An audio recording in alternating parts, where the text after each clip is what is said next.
প্রিয় বন্ধুরা, অন্যায়ের নিপীড়িত নির্যাতিত জুলুমবাজ সরকারকে প্রতিহত করে পতন করে আমরা একটি সুন্দর রাষ্ট্র প্রতিষ্ঠা করব, সেই প্রত্যাশায় ছাত্র জনতা থেকে শুরু করে সারা বাংলাদেশের প্রত্যেকটি মানুষ কাঁধে কাঁধ মিলিয়ে এতদিন কাজ করেছেন। এই বাংলাদেশের হিন্দু, বৌদ্ধ, খ্রিস্টান, আপনার আরও যত ধর্মের মানুষজন রয়েছেন তারা প্রত্যেকেই কিন্তু এই জুলুমবাজ নির্যাতিত নিপীড়িত সরকারকে টেনে হিঁচড়ে নামানোর জন্য তারা কাঁধে কাঁধ মিলিয়ে কাজ করেছেন। সেজন্য আমাদেরকে এটা অবশ্যই মাথায় রাখতে হবে, যাতে ওই স্বৈরাচারী সরকার যে কাজ করেছেন, যে জুলুমবাজ করেছেন, যে নির্যাতন করেছেন, মানুষের বাড়িঘর ধ্বংস করেছেন, লুটপাট করেছেন, আমরা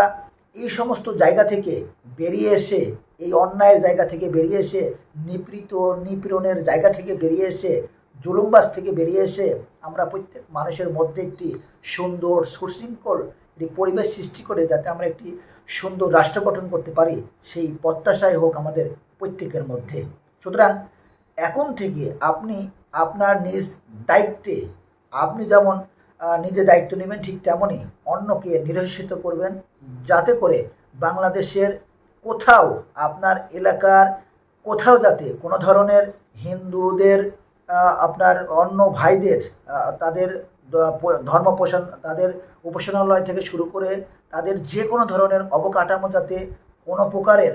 ধ্বংস না হয়, নষ্ট না হয়, কাউকে যাতে মারধর না হয়, কোনো ধরনের যাতে তাদের হেনস্থা না করা হয়, এই দিকটাতে আমাদের প্রত্যেককেই খেয়াল রাখতে হবে। কারণ অবশ্যই আপনাদেরকে রাখতে হবে, স্বাধীনতা অর্জনের চেয়ে স্বাধীনতা রক্ষা করা কঠিন। সুতরাং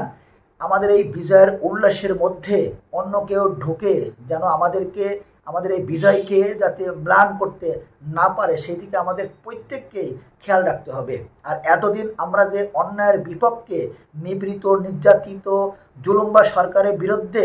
আমরা যেই ন্যায় প্রতিষ্ঠা করার জন্য কাজ করেছি, আমরা যে এত প্রাণের বিনিময়ে যেই ন্যায় প্রতিষ্ঠা করার একটি আমরা রাষ্ট্র প্রতিষ্ঠা করতে যাচ্ছি, সেই দিকে আমাদের প্রত্যেকেরই আপনার খেয়াল রাখতে হবে। এবং আমরা কোনো ধরনের কাউকে কোনো প্রকার হয়রানি না করে, কোনো